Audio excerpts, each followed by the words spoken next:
was the same way. Everything was a burden. Everything seemed to be, and I don't know exactly when that started to happen. I think my wiring was probably off at birth. I'm pretty sure of that. But it's impossible to be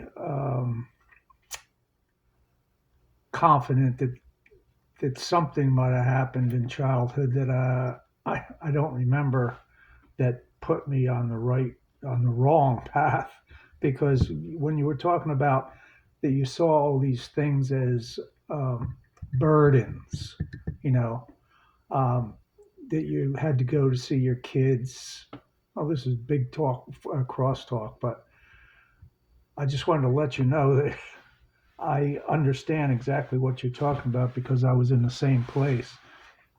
Now, before COVID destroyed my business of 30 years, I depended on customers coming because that's where I got my income from. So customers were key. I mean, customer satisfaction, customer service, trying to be friendly to these people.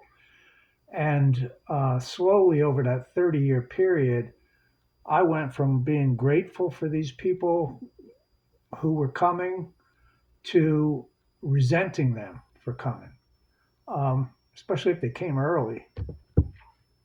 Um, and I knew exactly what you were going to say when you said, and then because of the program, I started to see these things that I thought were burdens as blessings. And they say hindsight is 20/20 vision, and it's true. When I look back at that situation now, I have to cringe. I owe amends to thousands of people. We had thousands of customers over that 30 years come up to play paintball. And, you know, the things that I would do, the way that I would act, things what I would say to these people, it's just, I got to cringe. There's no way you could possibly make amends to these people. I have to make amends by by my actions today. And even then, another important thing is we got a guy in this new group who's always saying, "I'm not responsible for my first thought. I'm only responsible for my second thought and my first action." I had to hear that like 3 dozen times before it, you know, crystallized in my brain what he was talking about. I had to pull him to the side once. I said, "Explain this to me, Johnny. What are you talking about here?"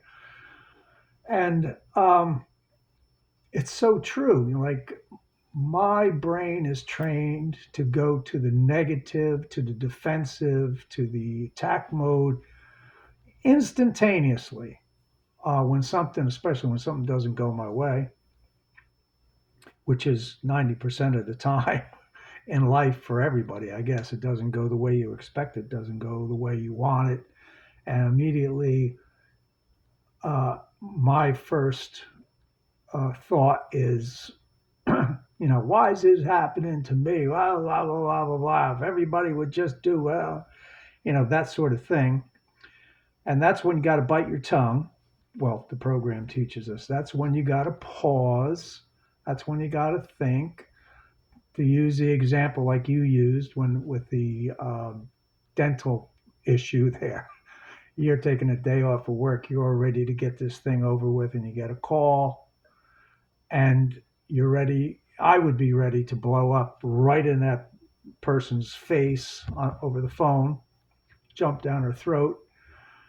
And I hope and I pray that when I'm in a situation like that these days and in the future, that I have the intelligence to apply the things that I've learned in the program and pause as you did, you know, and even if you have to, I'll call you back in a minute. That was brilliant. That was genius. And then get yourself into the right frame of mind and then just accept it, as Renee was saying.